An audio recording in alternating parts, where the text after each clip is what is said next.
Donald Trump के अमेरिकी राष्ट्रपति बनने के साथ ही भारतीयों के मन में कई तरह के सवाल उठ रहे हैं। पहला, उन भारतीयों और विदेशी नागरिकों का क्या होगा जो अमेरिका में H-1B वीजा के सहारे काम कर रहे हैं। भारत के निर्यात यानी एक्सपोर्ट पर क्या असर होगा। इसके अलावा भारत अमेरिका के बीच टैरिफ वॉर की तो कोई संभावना नहीं है। तो चलिए बिना देर किए हम इस कहानी की शुरुआत करते हैं। नमस्कार, आप देख रहे हैं लोकमत हिंदी और मैं हूं आपके साथ विशाल शर्मा।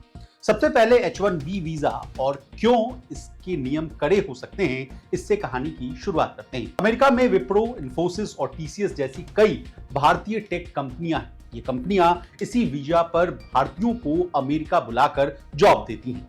एक साल में 65,000 H-1B वीजा जारी किए जाते हैं, जिसका एक बड़ा हिस्सा भारतीयों को मिलता है। माना जा रहा है कि ट्रंप सरकार में H-1B वीजा के कड़े नियमों की वापसी हो सकती है। वीजा आवेदकों की जांच कड़ी हो सकती है और प्रतिबंध भी लगने के आसार दिख रहे हैं। यानी आसान भाषा में कहें तो लोगों को आसानी से H-1B वीजा नहीं मिल पाएगा। ट्रंप अमेरिका में कंपनियों पर यह भी दबाव बनाएंगे कि वे स्थानीय लोगों को ही जॉब्स दें। अगर ऐसा हुआ तो भारतीय कंपनियों को भी फिर लोकल लोगों को ही जॉब देने पर मजबूर होना पड़ेगा।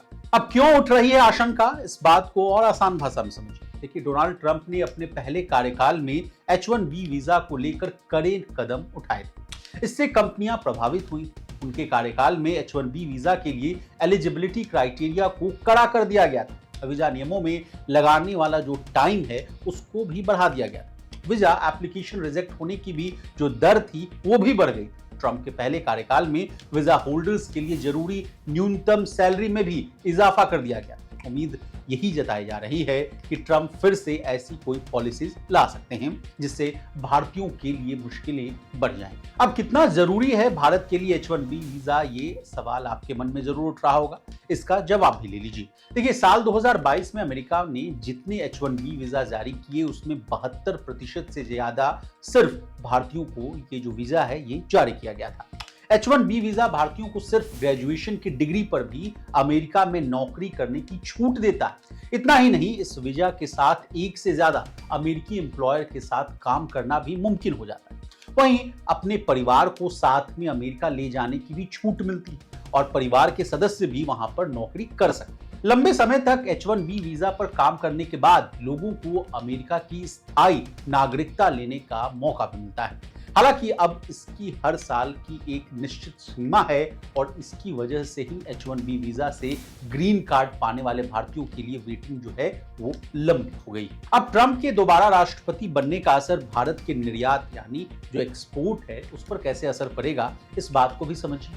ट्रंप के दोबारा राष्ट्रपति बनने का असर भारत के निर्यात पर देखने को मिल सकता है। इसकी बड़ी वजह यह है कि ट्रंप भारत को टैरिफ किंग यानी अमेरिकी सामान पर ज्यादा टैक्स लगाने वाला देश बताते रहे। ट्रंप ने 17 सितंबर को चुनाव प्रचार के दौरान कहा था कि आयात शुल्क के मामले में भारत बहुत सख्त है। अगर मेरी सरकार आती है तो इस स्थिति को बदलेंगे और भारत पर टैरिफ शुल्क कम करने का दबाव बनाएंगे। जवाहरलाल नेहरू यूनिवर्सिटी यानी JNU विश्वविद्यालय में अंतर्राष्ट्रीय मामलों के जानकार इस पूरे मामले पर क्या कहते हैं, ये भी आप समझें। देखिए, JNU के प्रोफेसर राजन कुमार के मुताबिक अगर भारत अमेरिकी सामानों पर टैरिफ कम नहीं करता है तो ट्रंप भी भारतीय सामानों पर लगा टैरिफ बढ़ा सकते हैं।